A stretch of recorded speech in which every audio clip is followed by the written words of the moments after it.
La idea de hoy es como conversar un poco sobre tecnologías, digamos, así como muy abusivamente, que en 2 horas no vamos a... que haría falta un seminario solo para eso, pero yo me voy a tomar el atrevimiento de hablar en 2 horas del tema. Eh, Teniendo como un poco en cuenta el primer encuentro en el que planteamos esto de las multiplicidades temporales y las distintas dimensiones de lo social donde se producen formas y experiencias del tiempo. Bueno, el otro día trabajamos un poco sobre política, que sería como un estrato de eso, por llamarlo de algún modo, y otro de esos estratos que yo elegí para el taller es el de las tecnologías. Porque bueno, por una razón de relevancia, de importancia, de centralidad en nuestras experiencias, me parecía que era interesante incorporarla como para uno de nuestros encuentros. En función de eso, mi idea es hablar un poco de las tecnologías de la comunicación, ahí trabajar algo de lo de Virilio y desarrollar algunas cuestiones en relación a cuál es el impacto para la experiencia del tiempo de las tecnologías de la información y la comunicación. No entraremos en los detalles, digamos, de técnicos de la cuestión, pero alguna mención vamos a hacer. El otro elemento el otro que me gustaría a mí laburar es el de nanotecnologías y biotecnologías, también, digamos, como en una presentación de la cuestión. Y para terminar, como enganchado vamos a ver que hay como una especie de secuencia temporal en esto, digamos, un desarrollo de las tecnologías de la información y la comunicación que terminan o que encuentran recientemente un modo de ensamblaje con las biotecnologías y la nanotecnología. Entonces, para terminar, a mí me gustaría laburar lo de Groboco-Patel que hablé en algún momento, como para vincular este primer momento de las tecnologías con este primer momento hoy de las tecnologías, del taller, con una figura, digamos, empresarial que se hace como cargo de esa novedad tecnológica y propone un modelo de producción, un modelo de negocios y un modelo de producción que a mí me parece sumamente interesante en el sentido de que hay que tener en cuenta estos imaginarios de futuro por parte de y estas hipótesis a futuro por parte del capital y de los empresarios, sobre los cuales muchas veces se suele suponer una ausencia total de eso. Y Groboco-Patel es un tipo molesto con el cual discutir esta cuestión de cómo el capital y el empresariado incorpora cuestiones tecnológicas a la hora de pensar el despliegue del capital a futuro y la producción. En este caso vamos a hablar de alguien que está en una dimensión productiva, no, por ejemplo, capital financiero. Y vamos a ver por qué, o voy a tratar de explicar por qué lo elegí a él particularmente. Hay una serie de rasgos ahí. Así que bueno, esa sería un poco la propuesta de hoy. Para empezar,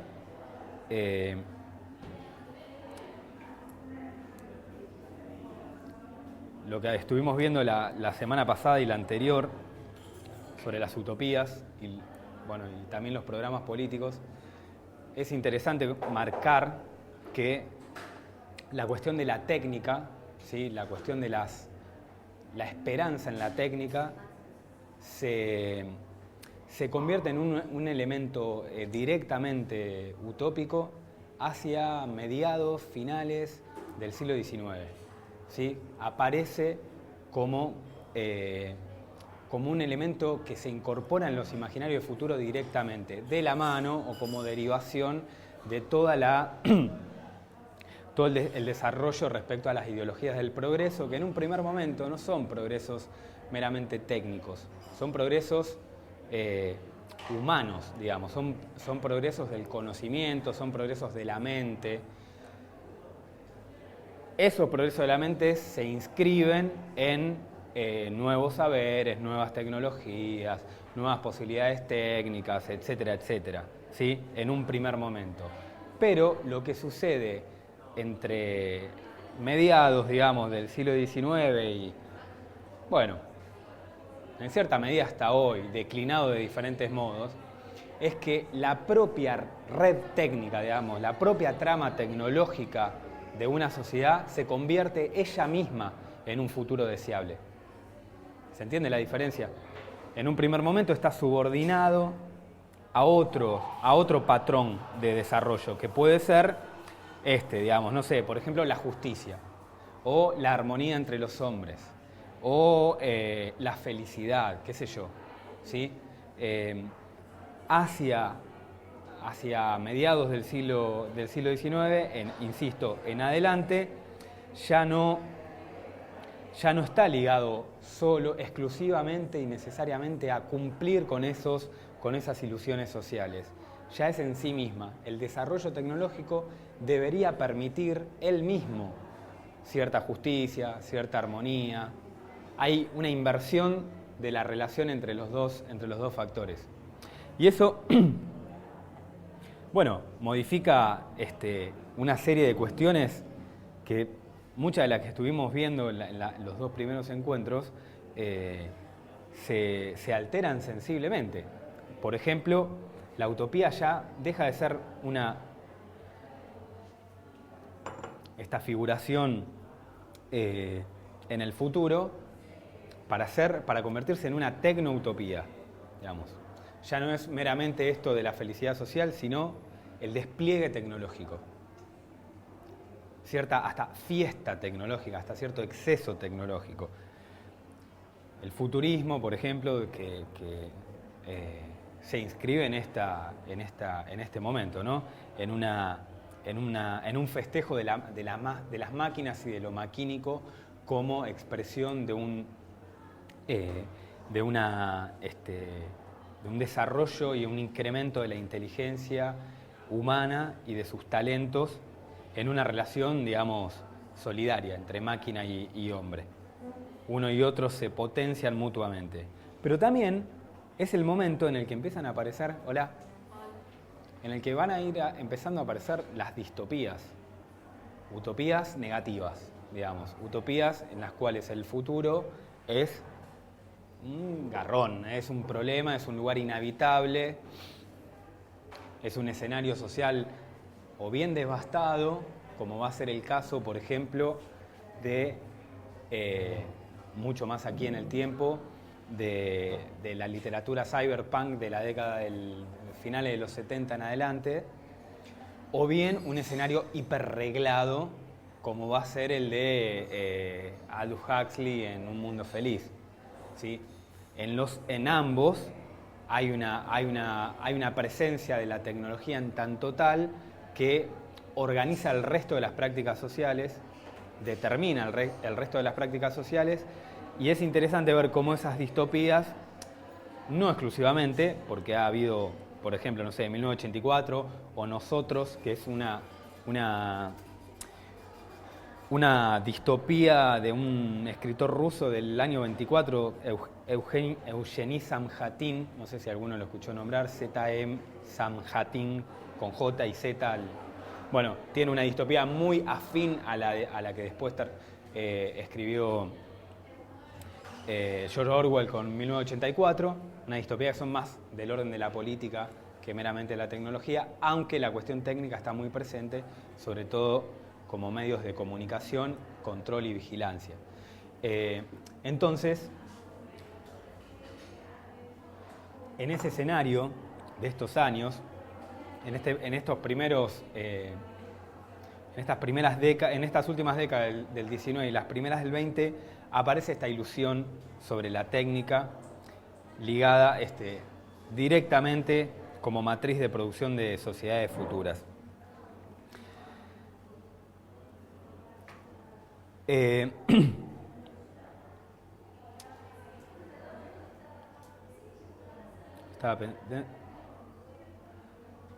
Estaba pensando en lo que vimos el otro día de Perón. Lo vimos en los dos martes y viernes. ¿Se acuerdan? El tema de los desfasajes, la relación entre el progreso, para pensar esto de la tecnología, digo, y recuperar algo de lo que ya vimos. Esto de los desfasajes, las asincronicidades, demasiado desarrollo material para poco desarrollo de valores y humanos, si se quiere. Bueno, esta como hipótesis de la sincronicidad, ¿no? Bueno, esto lo pensaba respecto a la cuestión tecnológica. Fíjense que en el caso de Perón, esto para marcar la supervivencia de distintos modos de imaginar el futuro en un mismo momento. No hay una hipótesis tecnológica como resolución o viabilización de la justicia o de la felicidad social. Hay, al contrario, un problema. Ha habido demasiado desarrollo para, un pobre o menor desarrollo humano o para una proliferación de problemas que el propio progreso no puede resolver. Perón, sigue subordinando la cuestión tecnológica en su imaginario de futuro, subordina la cuestión tecnológica a la cuestión política, ¿sí? En cambio, en otras utopías de la tecnología y de la comunicación, que hablaremos ahora en un segundito, la cuestión es es inversa. O sea, lo que hay es la fe en el progreso tecnológico, es la fe en que la propia tecnología va a viabilizar posibilidades que no están a priori dadas en lo humano. No es un problema de sincronicidades, no es un problema de desfasaje, es un problema de viabilidad para mí. O sea, la tecnología vuelve viable ciertas formas de lo social, por ejemplo, ciertas mejoras sociales que en ausencia de tecnología no serían posibles. Todo el discurso, de la ilusión en lo técnico se ancla fuertemente en eso. Antes no podíamos, había condiciones sociales y tecnológicas que no lo permitían. Por ejemplo, una típica, la producción de alimentos. Antes no podíamos producir alimentos para toda la humanidad. Ahora hemos llegado, lo vamos a ver de vuelta en Grobocopatel eso. Ahora hemos llegado a un momento en el cual estamos en condiciones tecnológicas de alimentar a toda la humanidad. Terrible ilusión tecnológica que nunca se cumple, porque la humanidad ya ha llegado hace rato a producir más alimentos que a poder alimentar. Después vamos a ver que eso dentro de 20 años va a terminar. Pero ahora estamos en un momento en el cual hace ya por lo menos 50 o 60 años estamos en condiciones de alimentar a todos los seres humanos. El problema no es tecnológico, no es técnico, es de distribución, es político, institucional, etc. Bueno, la ilusión tecnológica y técnica se soporta sobre esta idea de que hay que viabilizar tecnológicamente ciertos fenómenos para que las mejoras sociales puedan tener lugar. Bueno, eso fue algo que sigue atravesando para mí una cantidad de imaginarios de futuro y desde programas políticos a las más diversas posiciones sobre la cuestión social, y tiene una significación social y cultural muy, muy importante.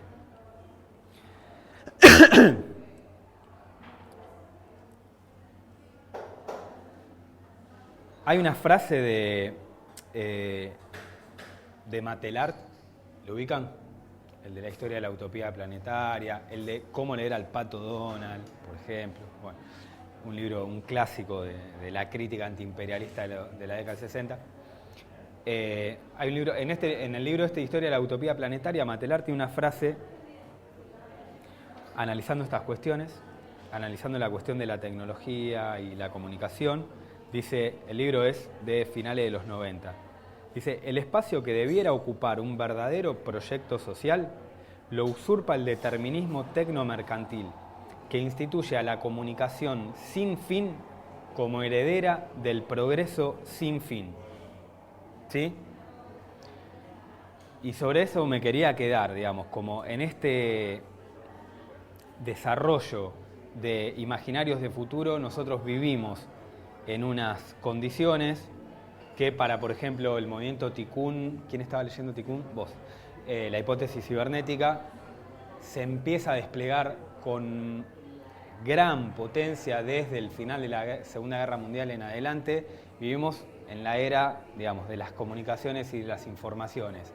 El hecho de comunicar, como dice Matelar, se convirtió en una especie de utopía en sí misma.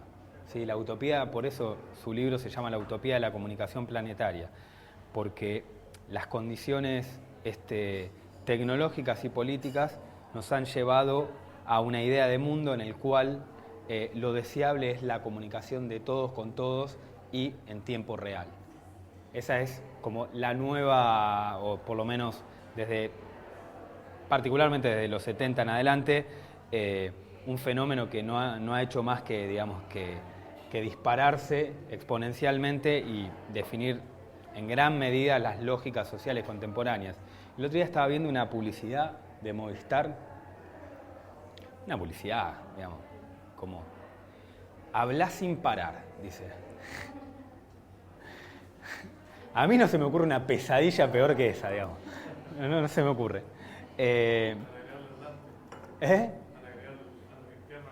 Pero total, es el 9º infierno de Dante.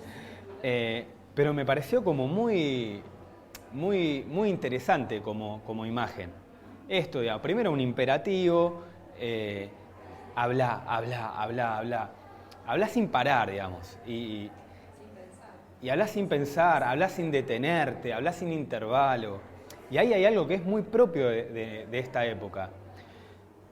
Facebook. Después de hablar del siglo XIX y todas las cosas que hicimos, ahora vamos a empezar a hablar de los familiares presentes. Facebook, por ejemplo. A mí Facebook me flashea en un sentido, en relación a, siempre pensando comunicación, información, utopías ligadas a eso, imaginario futuro, lo deseable, etc. Mucha gente le tiene miedo a Facebook por la CIA, digamos, ya que la tenemos acá, ¿no? Digamos, esta idea del control, de la vigilancia, de que cuando uno escribe algo hay un técnico o un programador en la CIA que está leyendo, bueno, el Excalibur y todo el barrido de datos, etc. Bueno, por supuesto que esa es una manera de control y de almacenamiento de información, etc., decisiva para las lógicas del poder. Pero hay una lógica del poder que es propia, absolutamente específica de Facebook, que es hablar todo el tiempo. Digamos. ¿Qué hace Facebook? Fíjense, desde el 2007 hasta hoy. Yo tengo la suerte de haber abierto la cuenta a principios del 2007, como un veterano. No la conocía nadie, me la abrieron en Italia por un laburo, yo no sabía lo que era y recién la volví a abrir tiempo después, pero siempre me llamó la atención que pude ver como el desarrollo de estos 9 años. Fíjense la cantidad de cosas que fue incorporando la red para hablar sin parar. El me gusta, un fenómeno del año 2009. Antes no había me gusta. La gente comentaba, vos escribías o comentaba. El me gusta fue un primer momento en el cual vos podías rápidamente interactuar con el otro sin demasiado laburo y y recibir un feedback que es como la ilusión de todo el mundo, es la notificación, digamos. La utopía de este momento, el imaginario del futuro de este momento es la notificación. Somos una generación de notificados, digamos. Y cada vez a una velocidad mayor. El me gusta el visto, para mí fue un cambio civilizatorio directamente. Parece una boludez, pero lo digo en serio. Que alguien necesite, más que pueda, ver si el mensaje llegó. Sí, imagínense las cartas del siglo XVIII de Europa acá. Vos mandabas una carta y sabías que la respuesta venía en 2 años. Bueno, nosotros ahora si no hay un visto, Facebook inventó eso que no estaba, que después se replicó en otras redes. ¿Y qué logró? Logró generar algo increíble para mí. Una especie de extraño sentimiento de culpa, digamos. Como un imperativo que tiene que responder. un imperativo. De los dos lados se arma una tensión que es más, hay que explicitarla para desarmarla. Tenés que decir, a mí no me importa el visto. Pero si vos no lo decís, circula como una especie de leve malestar social, leve, muy leve, en el cual si a vos te llega y no respondés, sentís que hay como una especie de presión por la respuesta. Y si vos lo mandás y no te responden, lo mismo. Eso, multiplicado por 2.000 millones de usuarios, digamos, produce un volumen de energía social nada desdeñable, digamos. Los tipos inventaron una manera de que yo sienta que te debo algo y que vos sientas que me debes algo en el momento mismo de la comunicación. Para mí es increíble el visto, digamos. Es muy zarpado lo que pensaron alrededor de eso.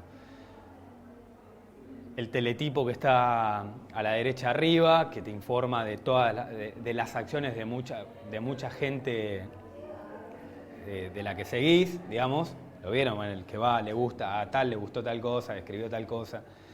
El muro era como una versión inicial, después el teletipo se sumó también años después. Fíjense la cantidad de solicitudes de comunicación que en una fotografía de Facebook hay. O sea, tenés el chat, el visto, el teletipo, el muro, los comentarios, bueno, etcétera, etcétera. Se podría seguir así al infinito. Esa lógica, que después WhatsApp retomó al toque, digamos, con el visto de WhatsApp, tampoco WhatsApp tenía visto en un primer momento, forma parte del hablar sin parar.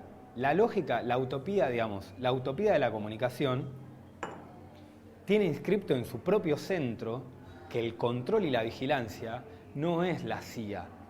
Somos nosotros, digamos, somos nosotros controlándonos a nosotros mismos. El control es horizontal, es otro tipo de control. No es ideológico en el sentido moderno de la palabra, es un control de acciones. Si yo te escribo, vos me escribís, yo te vi, que vos me viste, bueno, etcétera. Es como un control reticular, capilar. Ahí está una de las fuerzas para mí descomunales de Facebook. Y que se va como amoldando lentamente a tu existencia y tiene una capacidad de producir prácticas y de suscitar acciones, bueno, muy impresionante, digamos. Creo que vale la pena, digamos, conservar esta idea de que la utopía de la comunicación, Facebook no es la utopía de la comunicación, ahora vamos a ver que esta gente todavía tiene mucho por dar, pero me parece que hay un quiebre decisivo, digamos, porque la comunicación en tiempo real, tal como Facebook la viene desplegando en los últimos años, ni siquiera en los primeros años de Internet tenía este lugar, digamos, salvo los chats. Pero este edificio de comunicación en tiempo real para todos, todo el tiempo, es un fenómeno, incluso, digamos, que Facebook todavía era un blog cuando nace, una especie de post-blog ahí nomás. El 2009 creo yo que es como el momento en el que los tipos le encuentran el chiste a la cosa en serio y nosotros estamos viviendo en esas condiciones. Y ahí hay una clarísima utopía de la comunicación, una idea de esto de hablemos todo el tiempo sin parar. Ahora hay una aplicación, perdón, una moda, pero hay una que te exige 24 horas para responder y te marca el reloj de si lo viste y cómo se va consumiendo ese tiempo de que no respondiste. Y es como una conclusión entre Facebook, WhatsApp, Instagram. ¿Snapshot es? Tremendo. Sí. Tremendo. Me lo mostraron el otro día, pero te va apareciendo el relojito y tenés que responder y eso es lo que le da vida a esa operación. Es como, ¿se acuerdan del Tamagotchi? Claro, Es Facebook más un Tamagotchi. sí, es O sea, mezcla. si no la alimentás, se muere. Bueno, es sí.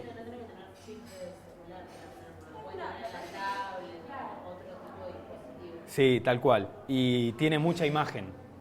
Es como, bueno, Instagram ya era una... La aplicación parece del Instagram. Claro, es una superación del Instagram. Pero bueno, esto a mí me parece como la comunicación a contrarreloj y el hablar sin parar, me parece muy... Bueno, nada, no voy a decir en esto, no voy a ser muy original, digamos, me parece un fenómeno que a veces no terminamos de entender cómo funciona y ya a la velocidad en que está funcionando hace rato que nos llevó puestos.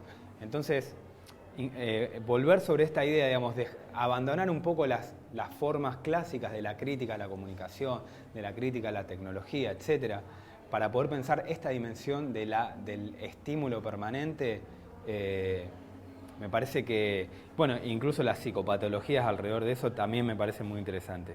Ahí te digo, porque por ahí puede una vía para estudiarlo, el planteo de Verón, analiza, o sea, él define un medio, es una tecnología más una práctica social. Ajá. Es una definición de medio, digamos. O sea, él lo que plantea con la web es un salto de escala. Claro. No lo plantea como algo que es simplemente un salto de escala, es comunal, digamos, pero lo plantea como un salto de escala, como si fuera el rumor, el intercambio, todo eso existe en la vida social. Claro. Esta tecnología lo lleva a un lugar exponencial, bueno, hay que ver qué pasa con, digamos, cómo afecta si después eso a su vez modifica prácticas, o sea, incide de nuevo. Entiendo. En esa relación. Si vuelve sobre las prácticas. Claro, digamos, ¿qué pasa? Digamos, la gente enloquece más, ¿qué pasa con las manifestaciones en Medio Oriente que terminaron, o sea, por ejemplo, para analizar eso? Sí. ¿Qué pasó en Túnez, En Egipto. Claro, porque hubo muchísimos artículos y hasta libros diciendo que buenísimo, gracias a esto nos manifestamos y todo terminó re mal. O sea, esa utopía también tecnológica que hace 4 o 5 años escribieron artículos de eso. Totalmente. Yo escribí uno sobre Egipto, pero no festejando la... Claro, pero hubo muchísimo de eso. De una, sí. Porque lo que apareció ahí, que había aparecido con Atocha y bueno, el atentado a Atocha, fue las redes como mecanismo de... Sí, tal cual. Que con Atocha había sido el SMS y en Egipto había sido Twitter. Entonces también era como el análisis de la inmediatez de los mensajes y... Sí, totalmente. Y de hecho, bueno, no sé, no lo hablaría mucho acá, pero también, porque quiero seguir con lo de la comunicación, pero también cómo funciona hoy, ahora, en Argentina, dadas estas actuales condiciones, la lógica de cómo funcionan las redes en relación a procesar los malestares políticos es impresionante, digamos, y no estoy haciendo un festejo, más bien lo contrario, digamos, esa lógica de indignación y humor, diría yo, que es casi como el combustible de Facebook, es increíble cómo se ha expandido desde el 10 de diciembre en adelante, o por lo menos en la quintita de Facebook que me toca existir, es notable la cantidad de posteos sobre eso y los comentarios sobre eso, y uno querría pensar que hay algo, digamos, que salía a la calle y ese grado de movilización, digamos, está y no, más bien lo contrario, o hay muy poco. Como esa idea de los guetos de redes y los mundos que generan y la diferencia. No sé si saben que Facebook tiene un algoritmo por el cual construye afinidades. Lo sabían, listo. O sea, a medida que vos vas poniendo me gusta, claro, y a la vez en tus amigos va acotando lo que te muestra en función de esas afinidades. Entonces, bueno, llega un momento que estaba hablando con... Claro. Y a la vez, de los que ves lo que te gusta de los que ves.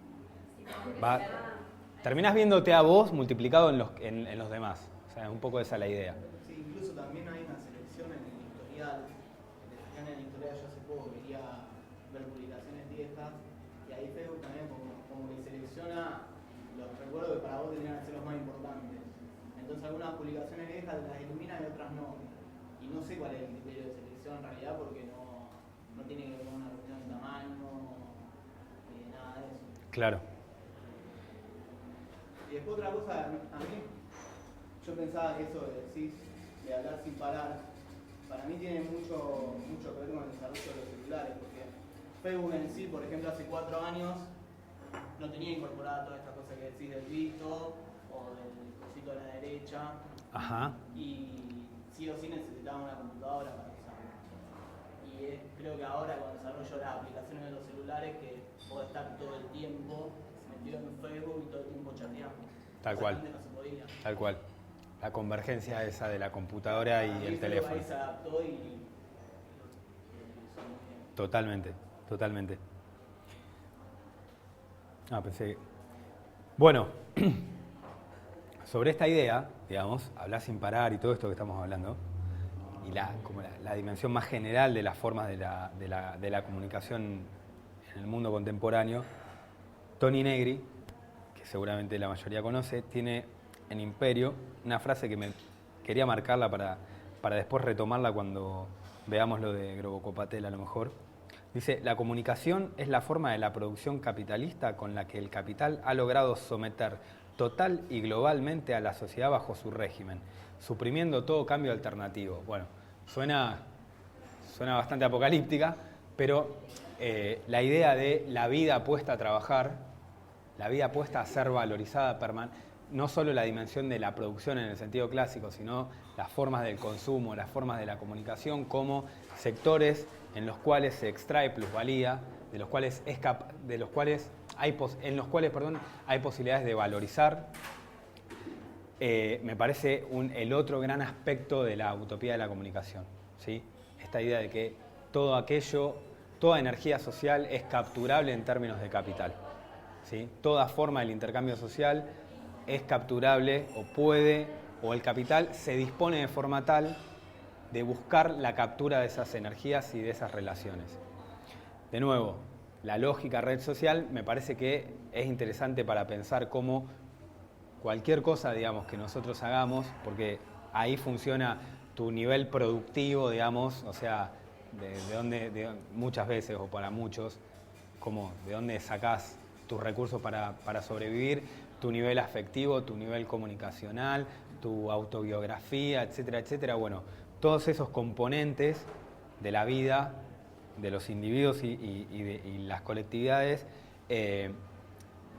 está enmarcada o perimetrada en una lógica que las vuelve valorizables permanentemente como información, vendible como información sobre todo, pero a la vez Facebook es nuestra manera de producir, ¿se entiende? No es solamente que hay una lógica propia de Facebook en la cual estamos produciendo Facebook, y no en un sentido feliz necesariamente, pero Facebook no es un lugar donde vos vas a decir lo que producís en otro lado meramente, las redes sociales se han ido convirtiendo en la forma en la que producimos.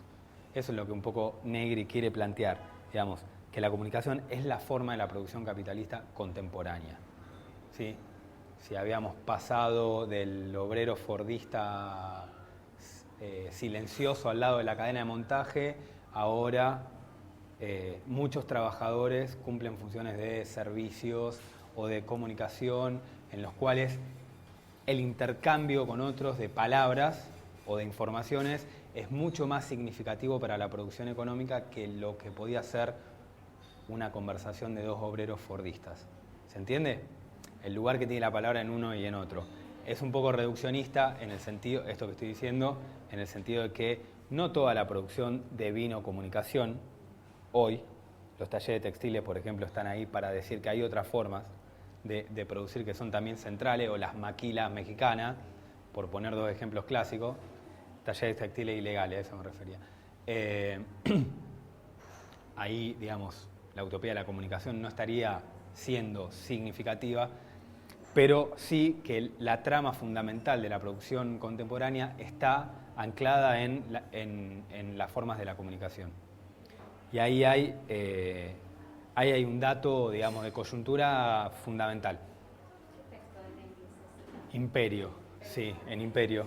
Pero hay otro texto que no es de Negri y que está buenísimo sobre esto, que es de Gramáticas de la Multitud, el de Virno, sí.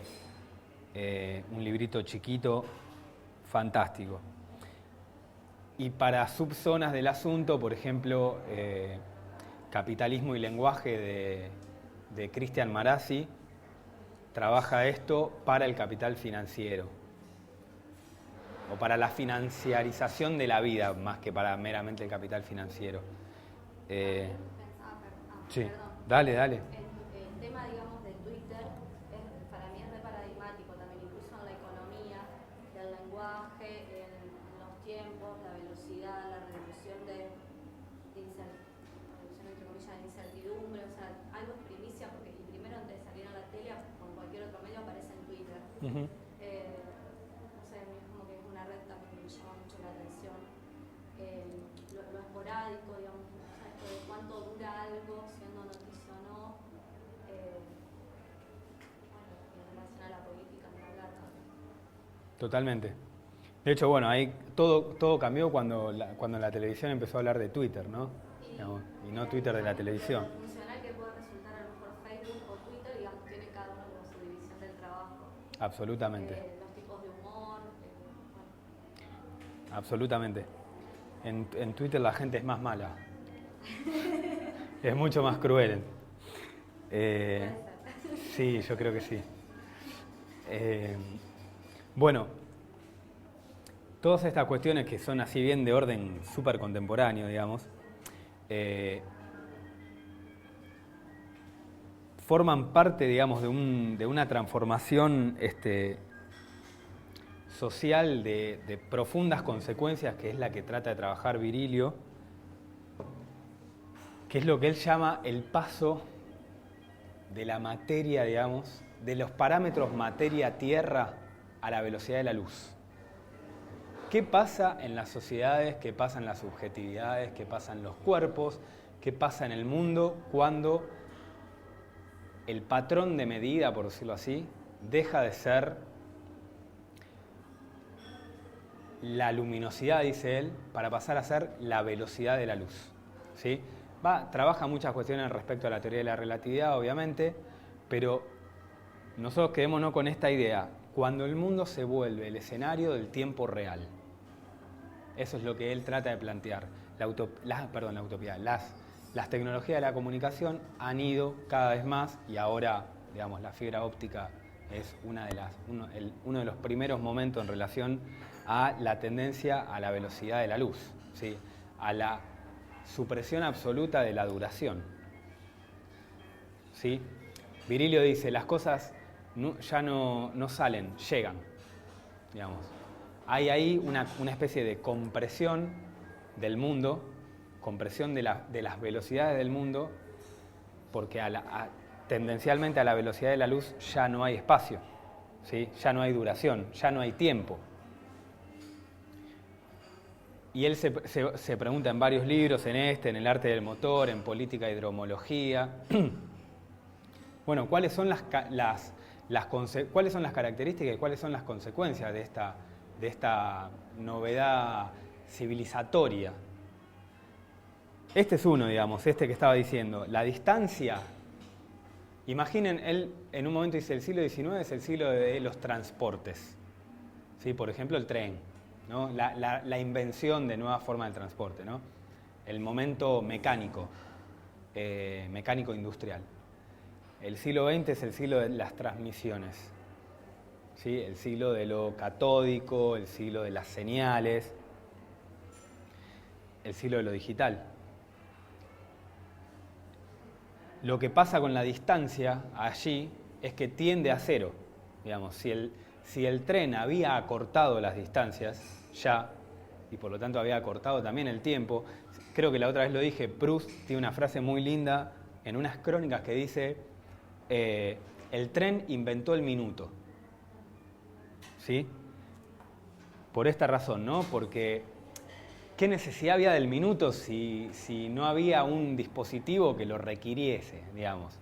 El tren inventa el minuto porque por la puntualidad, por la necesidad de una regulación de velocidades, de coordinación del sistema ferroviario, etc. Es una figura metafórica, pero está buena para pensar que no es tanto, digamos, que la invención de un modo de pensar el tiempo tiene que ver, en este estrato tecnológico en el que hablamos, con con las especificidades de la invención técnica y tecnológica. No hay minuto si no hay tren. No hay segundo atómico si no hay un reloj atómico, digamos, si no somos capaces como civilización, como sociedad, de inventar un dispositivo que mide las frecuencias del átomo de serio. ¿Sí? Solo esta relación entre a qué refiere la medición del tiempo técnica y tecnológicamente hablando. Bueno, lo que dice Virilio es esto: desaparece la distancia, o sea, tiende a cero la distancia. Las cosas no salen, solo llegan. Van tan rápido, por decirlo así, que solo llegan. La definición de tiempo real es su caballito de batalla, digamos. El tiempo real como esto, digamos, como el tiempo de la información y la comunicación a la velocidad de la luz. Y eso tiene otro efecto, que lo plantea, no me acuerdo si en este libro o en el otro. Él dice, desaparece el presente. Y eso es interesante, porque uno tiende a pensar que el tiempo real es el presente. Pero no, el tiempo real, dice él, es la absoluta simultaneidad temporal, ¿sí? Por lo tanto, el presente como punto localizable se esfuma. Las cosas siempre están llegando, digamos, de nuevo. Si el presente es de la salida o el presente es de la duración, para que haya presente todavía tiene que haber una duración. ¿Me siguen? Buenísimo. La duración es el equivalente temporal de la distancia, ¿no? Bueno, esas dos figuras, esa forma de pensar el espacio-tiempo es lo que el tiempo real hizo explotar.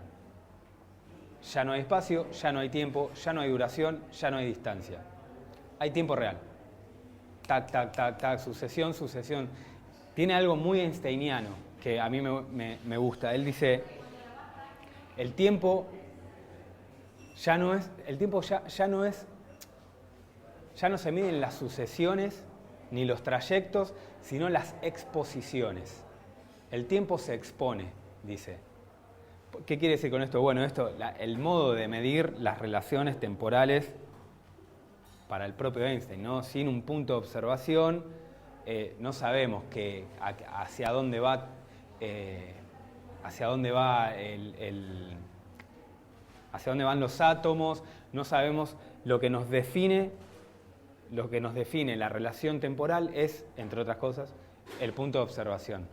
Y para eso, y lo que sucede entre lo observado y el observador en ese momento es solo de la exposición. Nosotros no podemos en ese momento de exposición, predecir las trayectorias. Hay que ir viendo la exposición permanentemente. No sé si vieron, había un video como educativo infantil, pero alucinante, está en YouTube. Un videíto en el cual hacen una medición, disparan unos átomos, digamos, sobre una plancha y van midiendo. Se dan cuenta que si está siendo filmado, véanlo, es muy zarpado. Si está siendo filmado, el átomo pega en un lugar, digamos. Si no está siendo filmado, la misma dirección, va a otro. Pega a la derecha del lugar donde pega cuando está siendo filmado. Entonces, el video explica un poco esto, que no es solamente, no hay algo por ver o no ver meramente, un mero develamiento. Hay una organización del espacio que depende de la observación, depende de que exista un observador o no. ¿Se entiende? Bueno, y esto es lo que Virilio trabaja en relación a la crisis de las duraciones y de las distancias y esta idea de tiempo real. Y la otra, que va directamente de la mano de esto, es lo que él define como la crisis terminal de la perspectiva. ¿Sí? ¿Por qué? Porque la perspectiva requería de una duración. Hace un análisis muy lindo de la perspectiva renacentista. En el tiempo real ya no hay perspectiva, porque hay un cambio permanente de las posiciones, un cambio inmediato de las posiciones. Por lo tanto, y esto va a ser importante para el último encuentro de la semana que viene, por lo tanto, establecer algo como una perspectiva, definir algo como una trayectoria, es cada vez más difícil para nosotros. ¿Sí? Entonces, yo esto quiero que lo guardemos porque una de las preguntas que yo estoy tratando de hacerme... Hola, Henry, ¿hay una silla por ahí? Una de las preguntas que yo estoy tratando de hacerme es ¿qué pasa con el futuro? Si los imaginarios de futuro suponían una perspectiva, es decir, un punto desde el cual, digámoslo así, yo imagino, veo eso, ¿qué pasa cuando no hay perspectiva con el futuro? ¿Qué relación hay entre el fin de la perspectiva y la posibilidad o no de imaginar o pensar algo del futuro?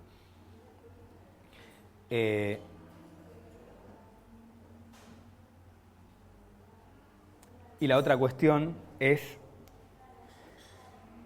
bueno, de la mano de esto, de estas crisis y estas novedades, tiene otra figura que está muy buena.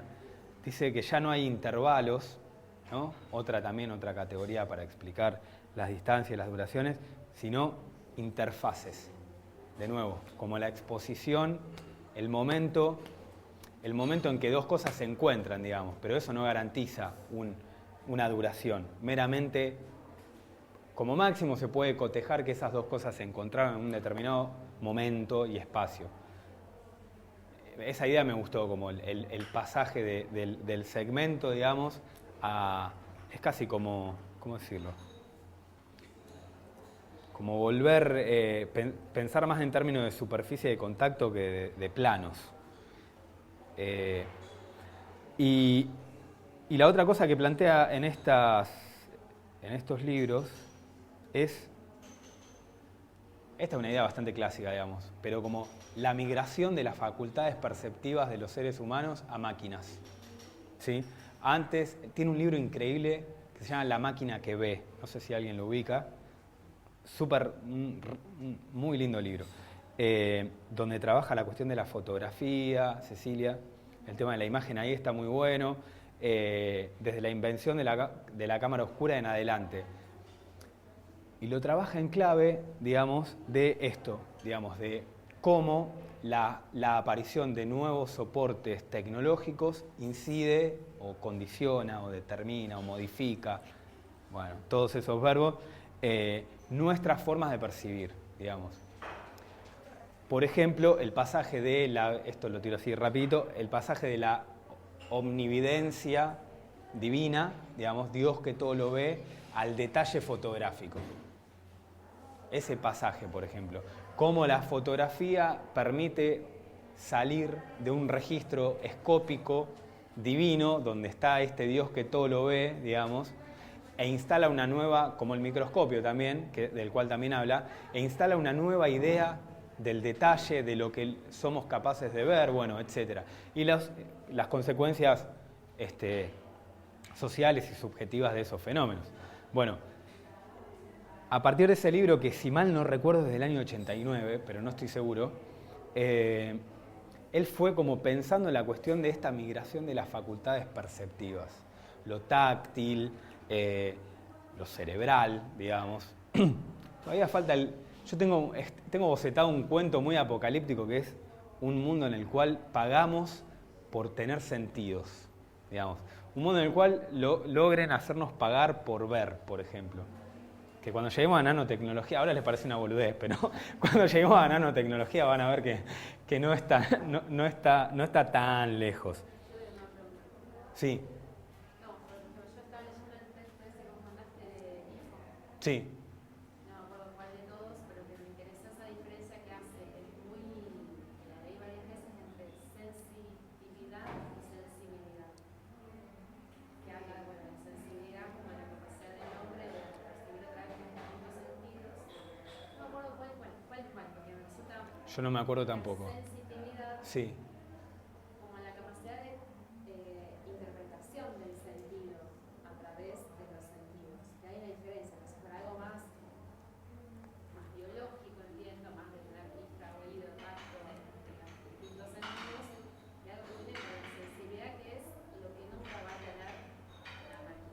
Claro. La capacidad de construir sentido. Yo no sé cuál es el límite del pensamiento de Virilio ahí en eso también, porque siempre me pareció que tiene una transferencia hacia la máquina muy fuerte. Él, sí, al punto tal de medio romanticista en eso. Yo lo veo como capaz de morir en la máquina con tal de cumplir su propio apocalipsis, algo así.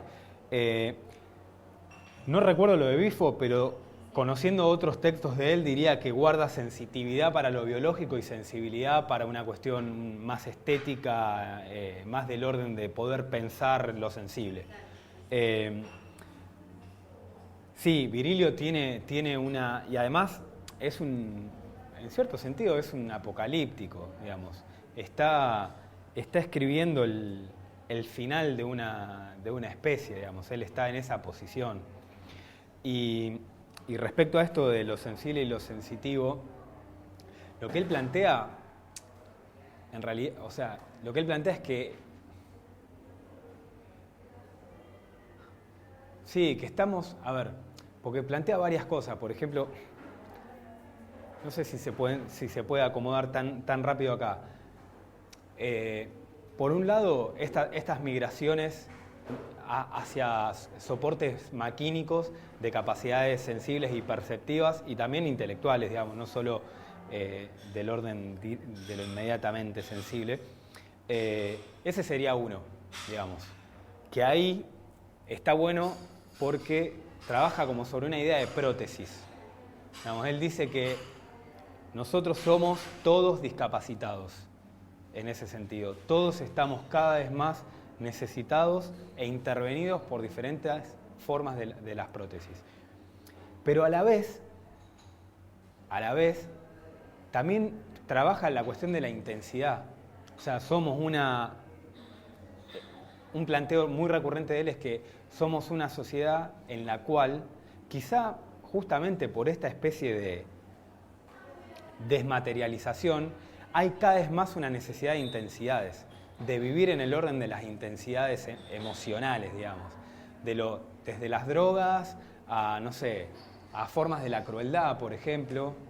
Entonces es como que hay un juego, uno podría decir que la última barrera defensiva de lo humano sería la crueldad en el sentido de algún tipo de como derecho para Virilio, de derecho a la sensibilidad, de derecho a la intensidad sensible, como si fuera una forma, en una lógica muy apocalíptica tiene sentido. Y de nuevo, y el tema de las drogas y todo un trabajo sobre patologías propias de esta desmaterialización, que también son del orden de un conflicto de intensidades, que Bifo lo toma bastante y no siempre lo menciona Virilio, cuando habla de las ansiedades, los trastornos, bueno, los diversos trastornos psicológicos que Bifo encuentra ligados a las experiencias hipermediatizadas, maquínicas, en las cuales todos estamos involucrados. Como que yo veo las dos cosas en Virilio. Sí, recuperando esto de la sensitividad y la sensibilidad, sí diría que esta intensidad sería del orden de la sensitividad, no de la sensibilidad. Sería del orden de mayores sensaciones, mayores placeres, del orden directamente físico, como si fuera una manera de recordar el cuerpo.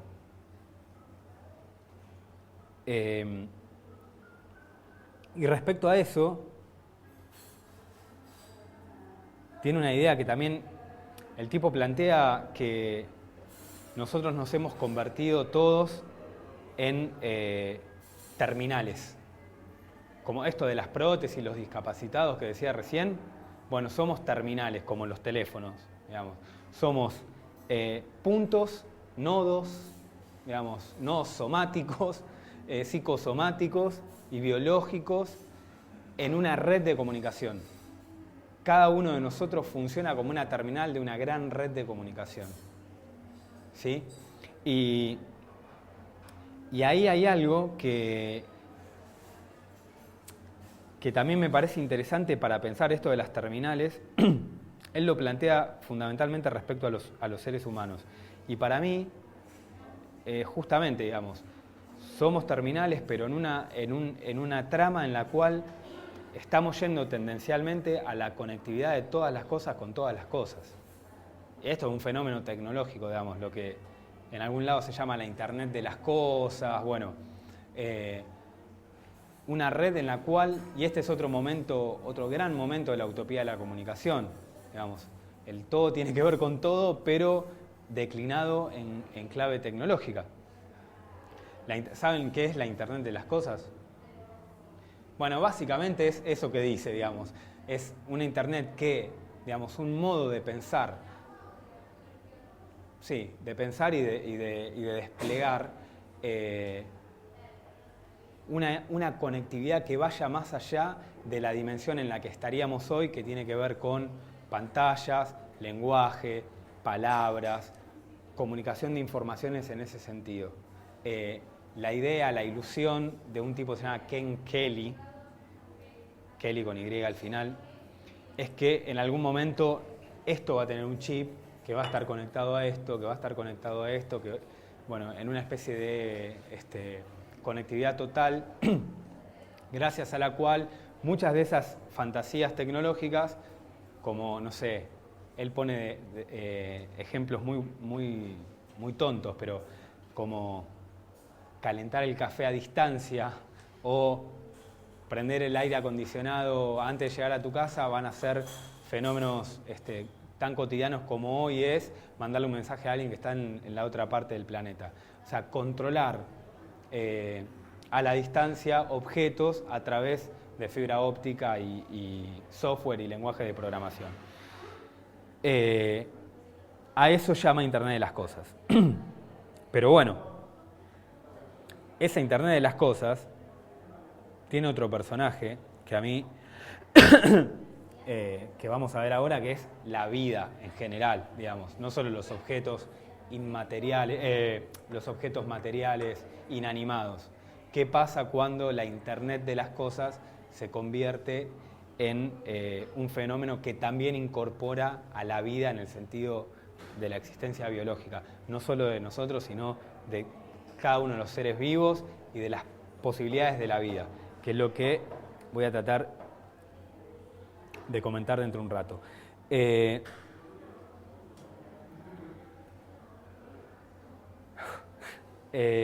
Quería hacer ahora una especie de pequeño paréntesis, digamos, para hacer como una especie de ejercicio colectivo. Ahora vamos a hablar todos, o los que quieran. Porque también es una pregunta que yo me vengo haciendo respecto a todo esto, ¿no?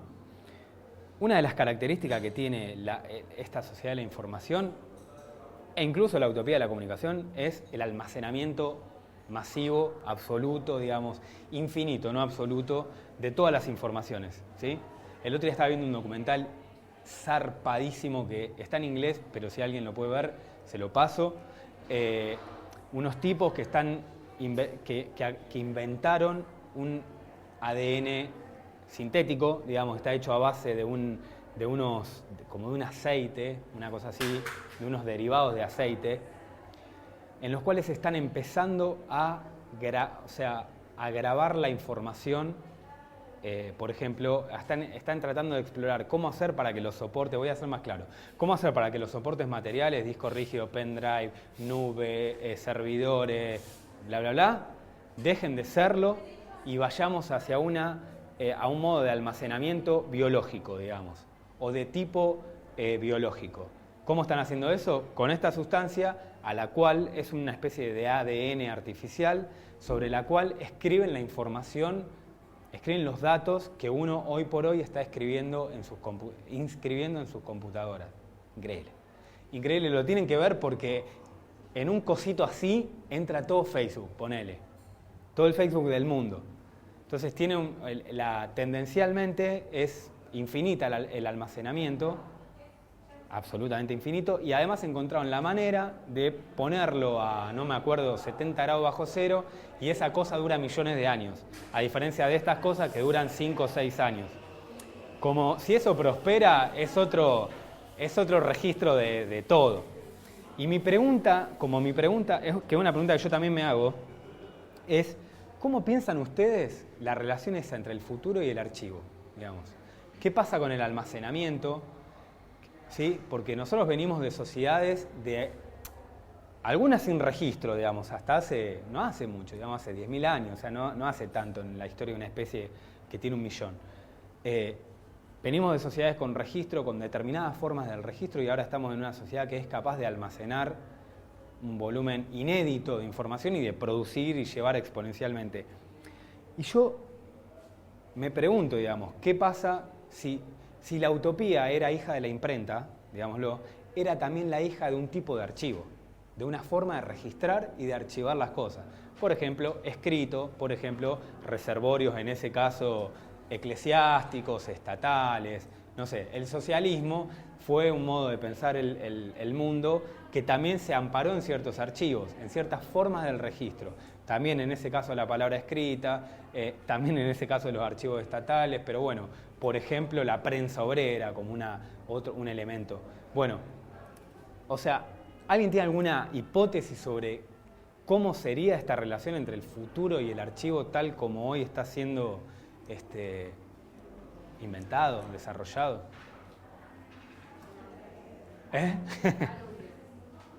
Buenísimo.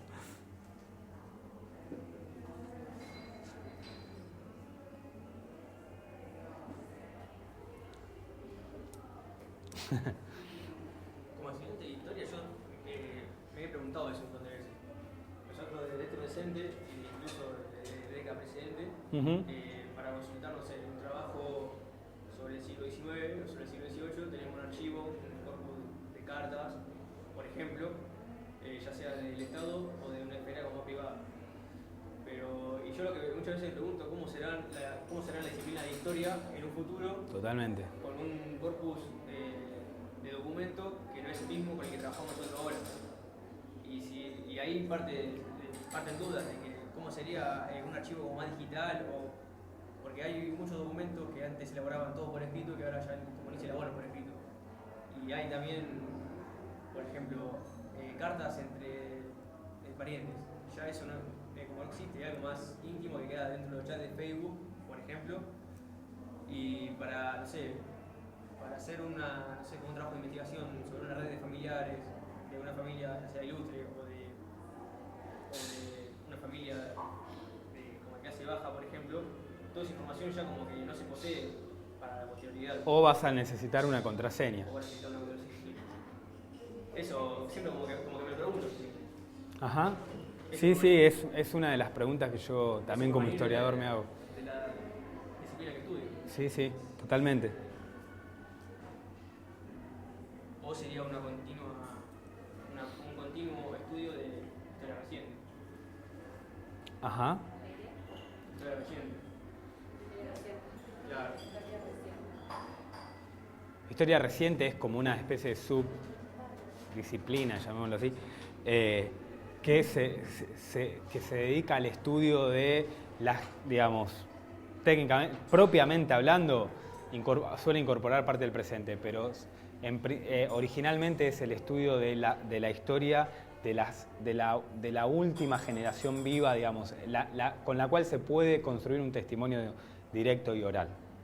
Como que se estudia mucho eso, las entrevistas, el testimonio de las personas que lo vivieron. Exacto. Un ejemplo puede ser sobre la dictadura. Que ahora, espera de que se cumple un nuevo, el 24 de marzo, siempre surgen las investigaciones en torno a eso y eso es parte de la historia reciente. Lo que hay también es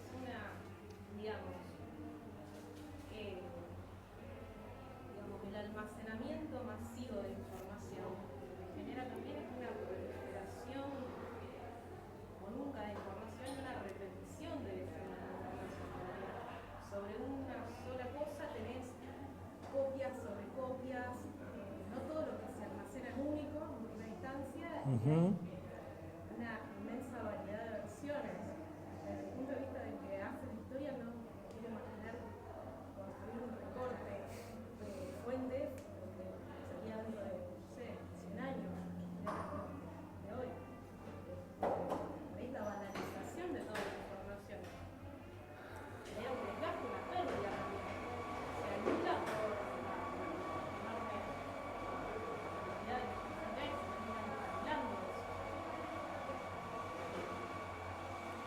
Sí.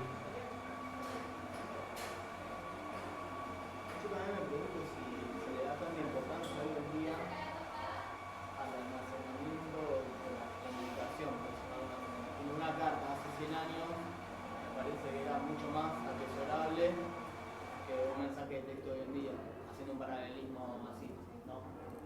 De una. Entonces me parece que lo que se da hoy en día es mucho más efímero de lo que se daba hace 100 años.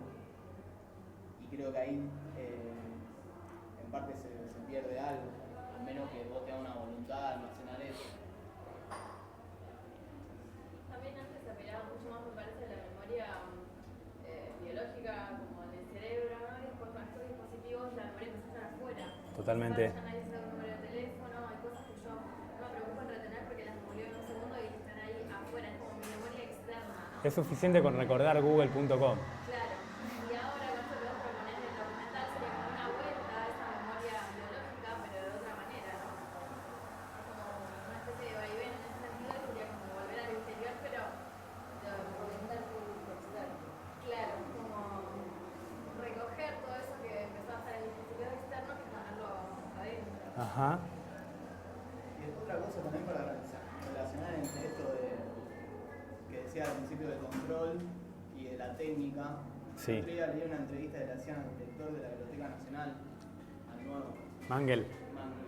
y le preguntaban sobre la digitalización que nos está llevando a cabo, creo, y si sería basada en Google o si sería independientemente de eso. Sí. Y le planteaban la cuestión esa del control de la información de la empresa en un archivo que sería propiedad del Estado, de un Estado nacional. Ajá.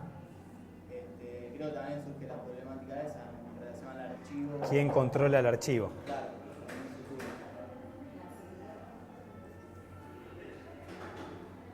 Está bueno. Y en relación a la técnica, como que él no se la jugaba mucho en la respuesta, ¿no? Pero como que él quería decir que como que este aspecto de no ideología que plantea, ¿viste? El PRO de nosotros vamos a digitalizar todo, o sea, sin importar la ideología o la postura o la perspectiva, o sea, el objetivo es digitalizar todo, o sea, un objetivo técnico sería en ese sentido, pensándolo de esa forma. Ajá. Como planteando una separación del periodo anterior donde supuestamente habría cierta dirección ideológica a las promociones de la Biblioteca Nacional o las invitaciones, las charlas, lo que sea, se me busca. Ajá. También ahora pensándolo se me ocurrió eso. La pregunta por quién controla el archivo me parece que está muy buena. Yo les puedo contar rápido. Algunos me conocen, pero el año pasado abrimos un archivo audiovisual de los juicios de lesa humanidad se tramitan en los tribunales federales que están en la provincia de San Juan. O sea, todas las audiencias de los juicios que se hacen acá se filman tribunales, pero con muy mala calidad, o sea, no con buena calidad de archivo. Ajá. Entonces nosotros desde el Ministerio de Cultura empezamos a intervenir viendo que eso era un archivo, pero que en el presente no se ve como un archivo. Claro. Esa cuestión. Claro.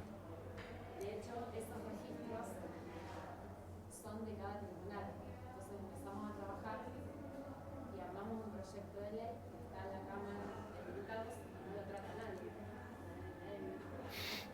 Lo armamos, hicimos toda una fundamentación que eso era para que declaren esos registros audiovisuales en todo el país, documento histórico, y que pasen a formar parte del patrimonio, memoria del mundo de la UNESCO, no sé, hay un montón de material, hay un montón de documentación, por ejemplo, de cultural histórica que ya es parte del patrimonio, Claro. memoria del mundo. Yo no logro que nadie vea eso. O sea, nosotros logramos acá hacer este proyecto y que un equipo de desarrollo de software y ya está online, o sea, se van cargando juicios, pero no hay ninguna legislación que vea ese documento como un documento, o sea, ese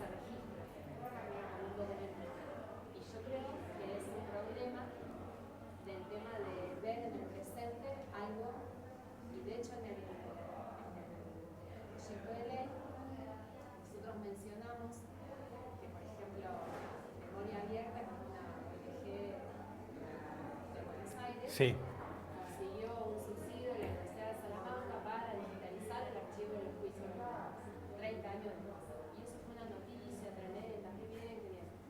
Entonces, eso es como también evidenciaba lo que no está viendo el Estado en el presente sobre su propio patrimonio. Eso hoy está pasando.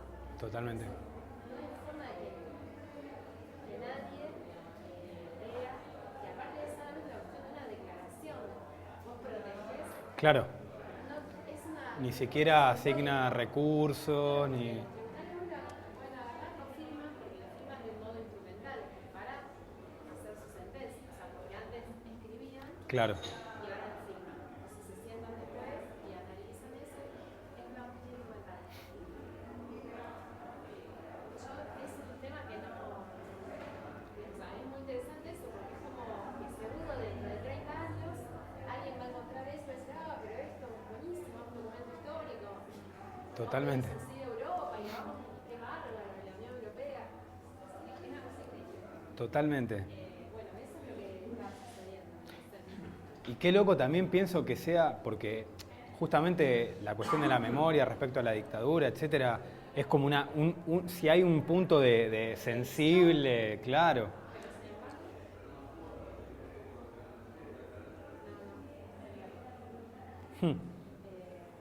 Ese archivo funciona en el espacio de memoria que está en la sede de gobierno, se puede ir a buscar y está online, y todo el juicio está online, y vos podés buscar.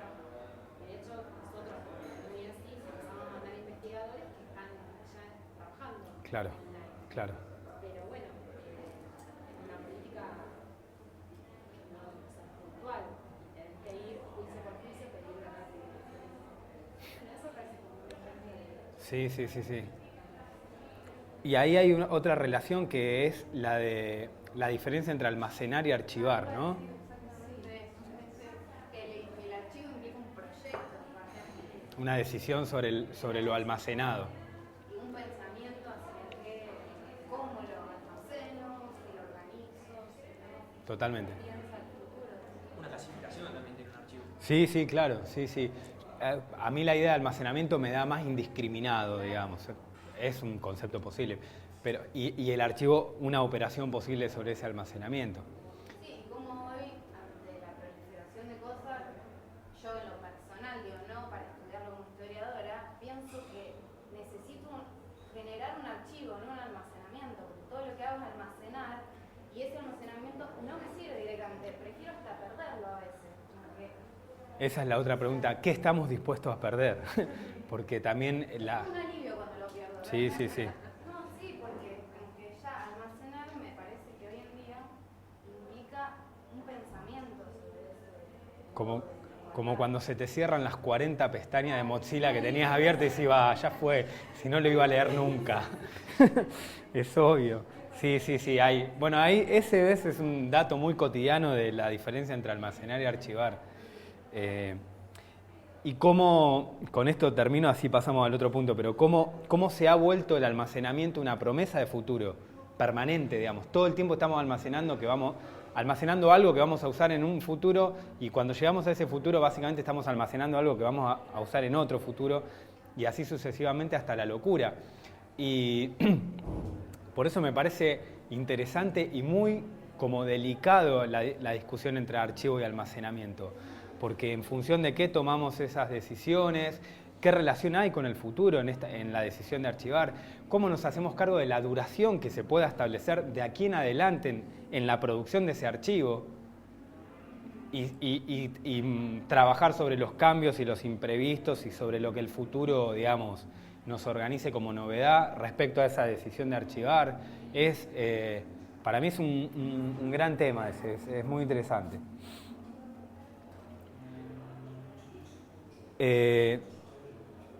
Bueno, buenísimo lo que salió. Eso funciona como cierre del primer bloque, y ahora vamos a pasar al segundo bloque, que es este de las tecnologías, de las nanotecnologías y la información, etc. Y de allí a las biotecnologías con bastante velocidad. Hay un punto que es fundamental en todo esto, que seguramente muchos estén al tanto, la miniaturización tecnológica, ¿sí? Ese es como el punto de enlace entre las tecnologías de la información, digamos, y las biotecnologías actuales. ¿Qué es la miniaturización? Bueno, que en los últimos años los chips y la velocidad de procesamiento de información se ha vuelto cada vez más pequeño, todo basado en el silicio, y estamos en un momento en el cual la capacidad de procesar del silicio ha llegado materialmente a un punto problemático. Es decir, el silicio es un elemento químico que se presenta así como polvo, como pequeñas partículas, y que funciona como un semiconductor genial. Es decir, la electricidad pasa sin demasiado roce, sin demasiado, casi a la velocidad de la luz, digamos. Cosa que en realidad se descubrió ahora en otro material, que es el grafeno, que parece que no tiene, digamos, es un conductor perfecto, digamos. Pasa a la velocidad de la luz, la electricidad. A ver, se llegó a un punto donde el silicio no se puede empequeñecer más de lo que se ha empequeñecido, o sea, ya no es manipulable. Entonces se abre todo un campo, ¿sí?, respecto al problema de cómo, se abrió todo un campo respecto a cómo resolver la cuestión de las tecnologías de la información en una escala microscópica o nanométrica, para ser más preciso. Cómo ir hacia lo muy, muy pequeño, billonésimo, para poder generar tecnologías que sean capaces de permitirnos seguir subiendo en esta espiral de cosas cada vez más pequeñas, pero con mayor capacidad de procesamiento, ¿sí? En eso, le iba a leer una cosa que había encontrado, a ver. Deme un segundito.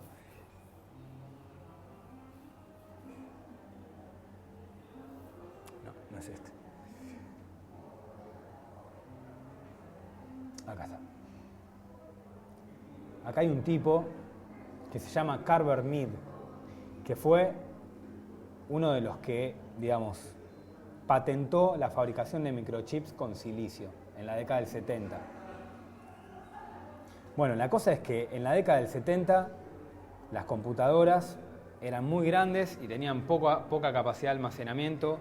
Gracias a la aparición y al desarrollo del silicio, en parte por este muchacho, las computadoras se fueron empequeñeciendo y los chips fueron siendo cada vez más potentes.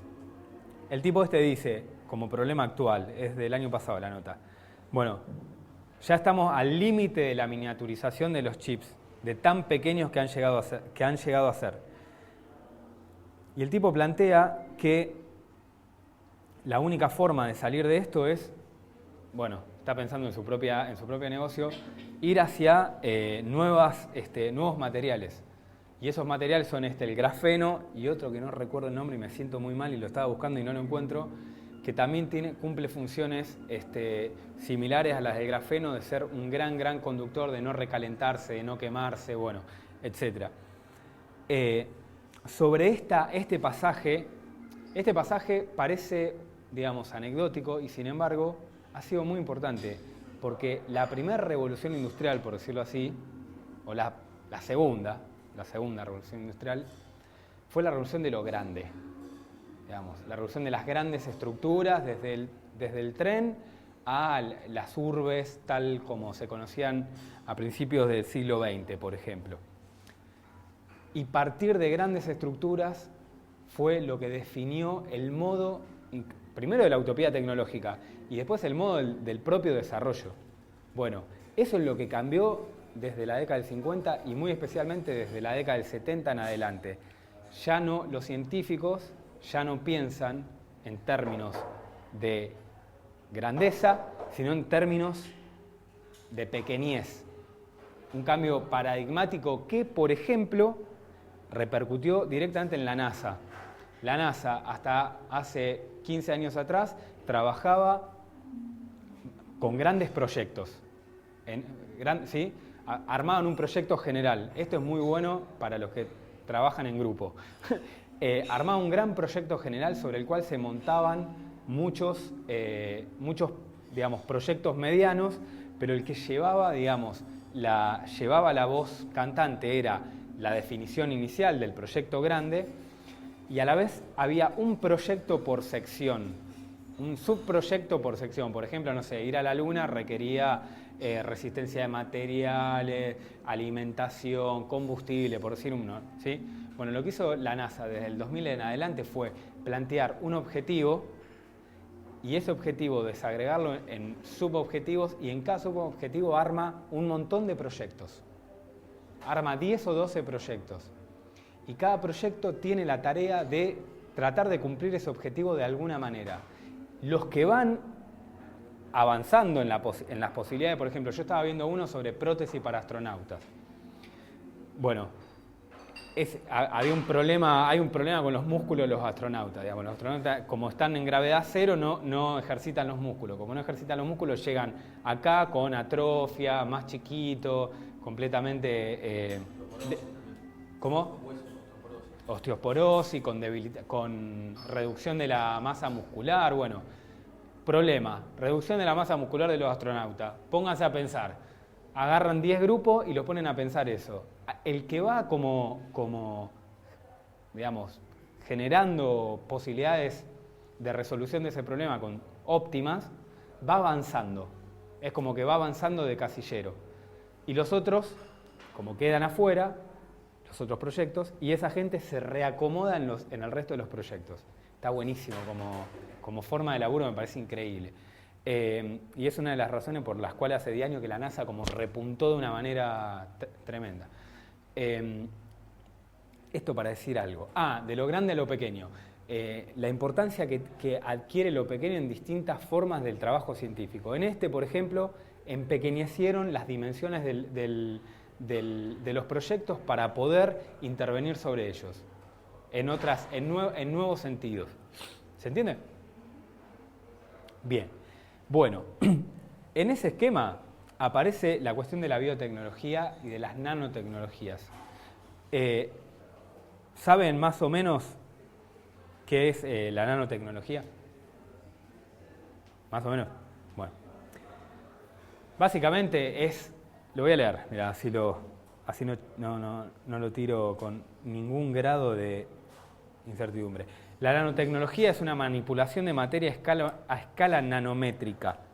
La más temprana, de las nanotecnologías se refiere a la meta tecnológica particular de manipular en forma precisa átomos y moléculas para la fabricación de productos a macroescala. ¿Sí? Básicamente es una dimensión de la tecnología. A ver, estaba buscando acá. 10 a la menos 9 es un nano. No, 9 son 1.000.000, 100 millones. Sí. 0,0000001 milímetro. ¿Sí? Eso es un nano. Esa es la escala, esa es la escala sobre la que trabajan estas tecnologías. Tecnologías de la vida, sobre todo tecnologías de la vida, pero se ha aplicado en otros sectores. Por eso decía antes lo de las tecnologías de la información, porque están yendo hacia la nanotecnología. Y en la nanotecnología original los están esperando la ciencia de la vida. ¿Sí? ¿Qué hacen? Bueno, trabajan a nivel atómico y molecular con, por ejemplo, enfermedades, malformaciones genéticas. Bueno, en ese nivel se maneja la cuestión.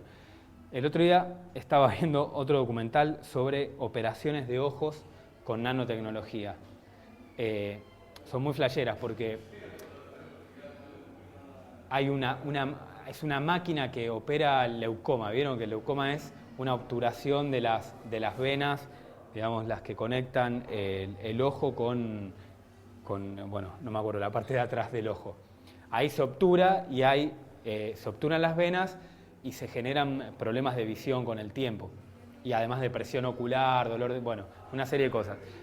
La cosa es que hay máquinas hechas con materiales, digamos, con metales muy a este nivel, partículas de metales, que logran operar los leucomas directamente sobre la vena, ¿sí?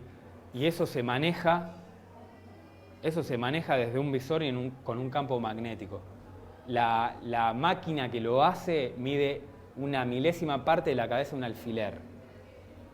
Y eso va a un visor gigante con el cual el oftalmólogo labura mirando eso, y lo que está haciendo es ver cómo navega esa máquina, esa micromáquina, en las venas de un ojo.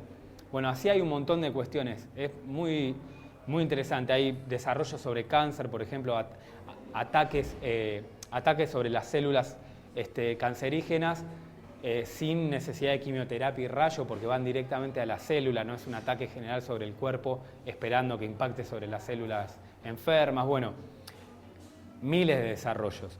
En la medicina en los últimos 10 años hay y en la química un desarrollo impresionante de nanotecnología. Bueno, eso, digamos, esto de la nanotecnología es también parte del desarrollo de las biotecnologías en los últimos 50 años, que han vuelto posible, por ejemplo, los organismos genéticamente modificados, ¿sí? La posibilidad de incorporar genes de un organismo en otro organismo para alterar su secuencia genética y de esa forma lograr adaptaciones, modificaciones, todo eso que sabemos, que comemos, que respiramos, etcétera, etcétera, ¿no? Entre ellos la soja, que era el que yo me quería detener para cerrar estos 20 minutos, porque, bueno, por una cuestión de familiaridad y de cercanía y de inmediatez del problema también y del fenómeno, y porque uno puede ver en esto, en la producción sojera, como la superposición de lo que estuvimos viendo recién, ciertas tecnologías de la información, ciertas tecnologías nano y ciertas biotecnologías. En la soja y en el paradigma grobocopateliano respecto al asunto, hay como una especie de confluencia que a mí me gustaría que permita pensar un poco cómo funciona la relación entre empresarios y todas estas nuevas tecnologías que estuvimos viendo, ¿sí? Un cierto empresario, digo, no voy a esperar más que eso hoy de mí.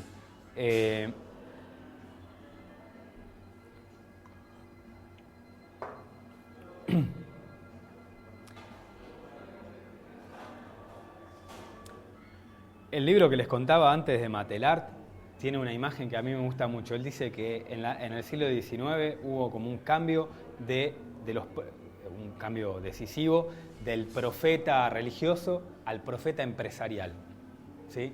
Aparece la figura del empresario ligado mucho más fuertemente que hasta entonces, del empresario y yo diría también de ciertos científicos sociales o cientistas sociales ligados al pensamiento de la modernidad, pero en los empresarios uno puede encontrar mucho de esto.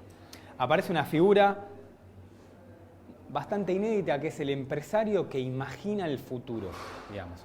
El empresario que propone imágenes de futuro, que asume una misión profética. De hecho, bueno, por ejemplo, había catecismos industriales, los que han estudiado Saint-Simon o en historia, ideas en las cuales se articulaba una cuestión media, una cuestión de la visión empresarial con el desarrollo social, ¿sí? El empresario investido de esta capacidad de decir el futuro, de esta capacidad de ver el futuro, de esta capacidad socialmente reconocida de hacerlo. Y ahí esa figura me parece interesante, porque si uno ve en los últimos tiempos han aparecido como nuevas figuras de este profeta empresarial. la gente de Google, por ejemplo, Larry Page, si han visto alguna nota de Larry Page, es un profeta increíble, además un profeta en su manera de hablar, como medio místico. Bueno, Steve Jobs, otro profeta total, Bill Gates. Bueno, en ese mundo entra este muchacho Gustavo Groboco-Patel, que es un empresario de la soja. ¿Todos lo conocen? ¿No? Bueno, es un empresario de la soja de la provincia de Buenos Aires, que tenía una empresa familiar relativamente pequeña, que arma en los 90 un nuevo esquema de sociedades, modelos de negocio y directamente relacionado con la soja transgénica, al cual le llama los Grobo, que es el grupo actual, y se convierte en el principal productor. En realidad, la empresa más redituable en Argentina, porque no es un productor, no vamos a entrar en el modelo de negocio, pero en el grupo económico más redituable de Argentina respecto al cultivo de soja, uno de los más importantes de América, y el tipo se vuelve justamente un profeta empresarial, mucho más que un mero empresario, y además un asesor, porque viene asesorando, por ejemplo, a Santos en Colombia, bueno, en México también. Bueno, es un personaje bastante multifuncional, pero tiene esta dimensión que es la que yo ahora me interesa, digamos. No vamos a hacer todas las críticas que merecería el monocultivo, etcétera, etcétera, sino detenernos ahora me interesa detenernos en el personaje Groboco-Patel. ¿Por qué? Porque Groboco-Patel es un tipo que está pensando el producto que está sobre el que interviene de un modo tendencial. O sea, está viendo cómo a futuro eso que él está haciendo puede desarrollarse, puede avanzar, puede desplegarse en función de una lectura que hace de cómo debería ser la sociedad y qué le está permitiendo esta nueva planta, ¿sí? Tiene una frase que es muy interesante. Dice: yo voy hacia la gestión de la fotosíntesis. ¿Sí? ¿Qué quiere decir esto? Quiere decir que para él, retengamos lo que estaba diciendo antes de biotecnología, nanotecnología, ¿sí? Bueno, esta planta, él dice, la soja, ¿sí? Yo creo, mi hipótesis es que en algún momento va a ir hacia otros lugares, pero no importa. Ahora habla de la soja como el gran personaje. Él dice, la soja no es una planta, no es ni siquiera un vegetal, es una fábrica verde. Esa es la definición de soja, ¿sí? ¿Por qué es una fábrica verde? Bueno, nosotros tenemos desde la manipulación genética, desde las posibilidades que nos da la biotecnología, de convertir a este vegetal en una complejísima máquina de producción de distintas formas de energía necesarias para la vida social. Puede ser el combustible, pueden ser los alimentos, pueden ser otras formas del uso, digamos. Por ejemplo, polímeros de soja, o sea, plástico de soja que se aplique a las impresoras 3D, en lo cual está trabajando el tipo en desarrollar eso, el primer polímero vegetal, digamos. Y esa idea de la fábrica, la planta como fábrica, es una idea que empalma perfectamente primero con la manipulación genética, después con las biotecnologías en general y después con esa idea con esta nueva figura relativamente reciente del capitalismo que yo llamo cibernético, en el cual la vida es duplicada, es como digitalizada para poder ser controlada. La lógica de la vida es lo que buscan controlar. ¿Se entiende? La cibernética es el intento de controlar la lógica de la vida a través de su conversión en información, por decirlo así. Las nanotecnologías, las biotecnologías, y las tecnologías de la información confluyen en esta idea cibernética, confluyen perfectamente en Groboco-Patel Y en esta idea de la planta de la soja, tiene una figura que es muy zarpada. El tipo dice, y esto sirve para pensar al macrismo directamente, al menos para mí. El tipo, por esto de la cuestión cibernética, pero también porque dice, en un momento, Argentina tiene todo para ser la Inglaterra del siglo XVIII. ¿Sí? No convertirnos en Inglaterra del siglo XVIII, que también podría pasar, sino para ser el equivalente del siglo XXI de la Inglaterra del siglo XVIII. ¿Qué quiere decir? Básicamente ser la cabeza mundial de una revolución productiva de nuevo tipo. ¿Cuál es la revolución productiva de nuevo tipo? La fábrica verde.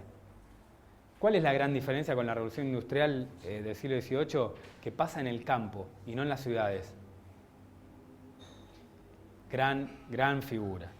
O sea, fíjense cómo está, el tipo está pensando el futuro, digamos, más allá de que nos guste o no nos guste y todo eso, que yo también adhiero, se lo digo a Diego, que yo también adhiero, pero ahora para poder pensar este imaginario empresarial de futuro en esta clave de genética cibernética. Grobo Patel plantea esa idea. Nosotros estamos en estas condiciones.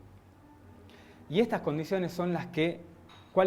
¿Qué es la fábrica verde? Bueno, la fábrica verde, como decía, elabora estos productos, el alimento para las poblaciones, el alimento para los animales que las poblaciones comen, biocombustibles, plásticos, etcétera, etcétera.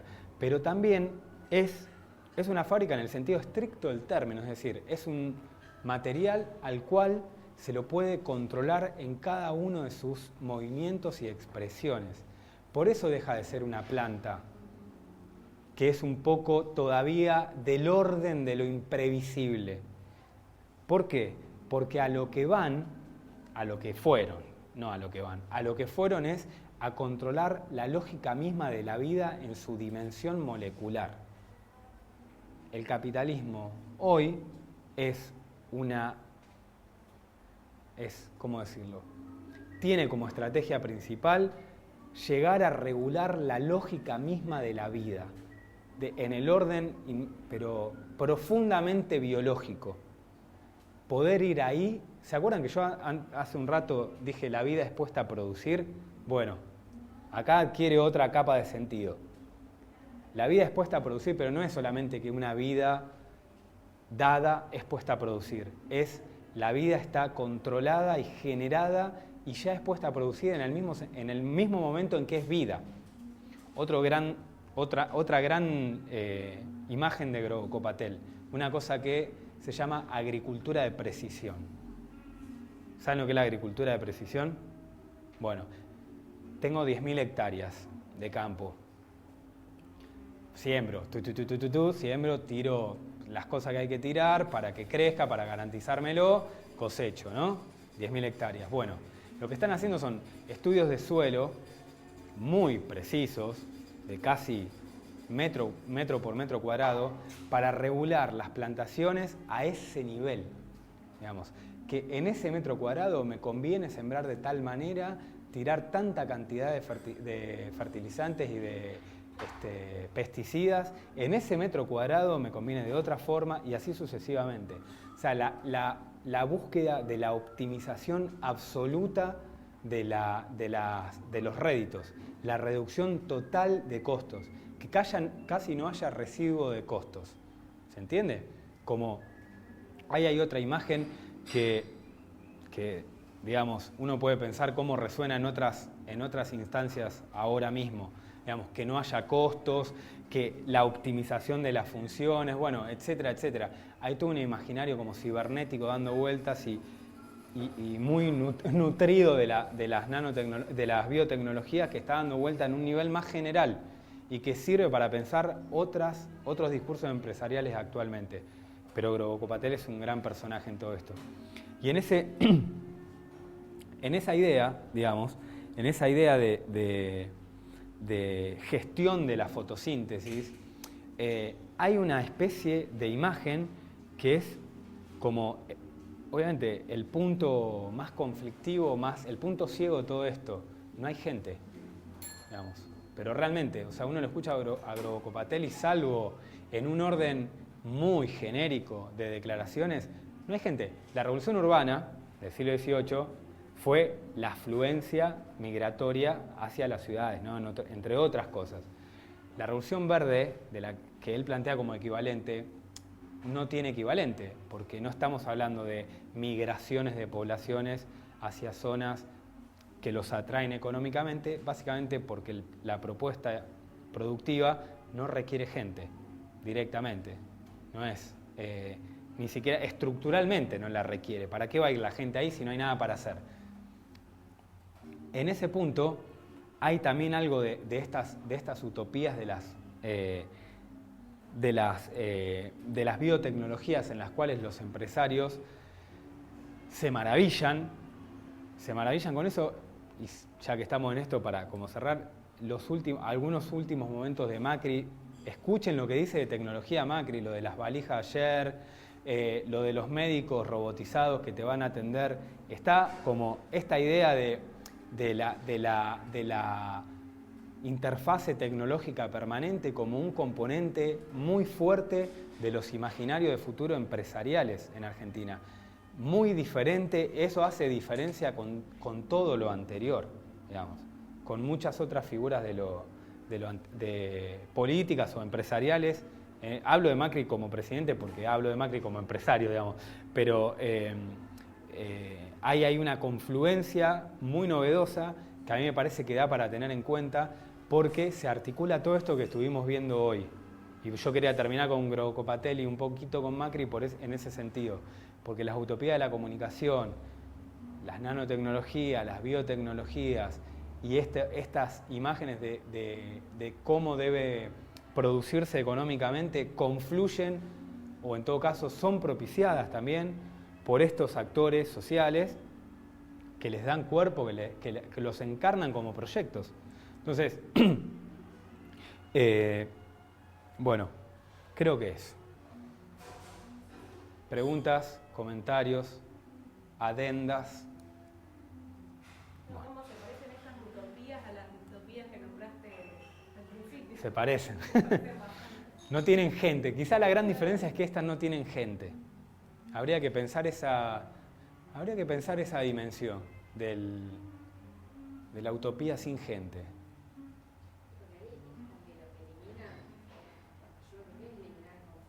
Totalmente.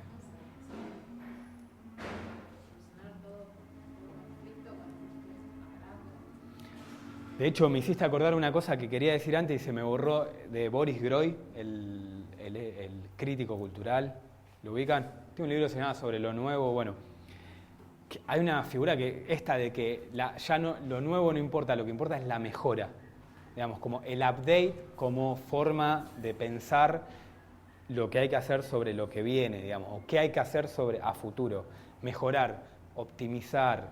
Ya no lo nuevo, como decía Cecilia, no lo nuevo como conflicto, como disrupción, como quiebre, sino como lo mismo, pero mejor. Y esa lógica, por ejemplo, en esto que estaba diciendo Grobocopatel, es, bueno, está muy clara, digamos. La optimización de los sembradíos, la optimización de la fábrica verde, tiene que ver con esto, con lo mismo, pero mejor. Para cerrar, como contrarrelato, les voy a pasar una discusión que tiene Grobocopatel con un loco, con un empresario de la carne, que viene, su utopía no es la de la soja, es la de la carne sintética. Y está buenísimo porque Grobocopatel quiere sembrar todo y este otro no quiere sembrar más nada. Y es una discusión entre dos empresarios en clave de modelos de futuro, digamos, de proyectos de país, etc. Eso es otro punto que me parece importante, cómo el futuro queda ligado a un proyecto económico. Y es muy interesante la discusión, muy interesante. Si no saben nada de carne sintética, traten de no comer nunca eso, digamos. Pero el riesgo es que así como los vegetales se ha masificado su manipulación genética y los animales vía feedlot, etcétera, etcétera, han modificado prácticamente su fisonomía y su constitución. Bueno, un nuevo riesgo no muy lejano es el de la carne sintética, que es básicamente células de vaca que producen carne en reactores directamente. O sea, no hay vaca. Nunca hubo vaca. No hay una vaca en el origen, hay un banco de células. Eso, si a alguien le interesa explorarlo, a mí me parece bastante interesante. Bueno, eso. Espero que les haya interesado y seguimos el martes. Muchas gracias. ¿Algún comentario? Eso, digan, no se angustien tanto.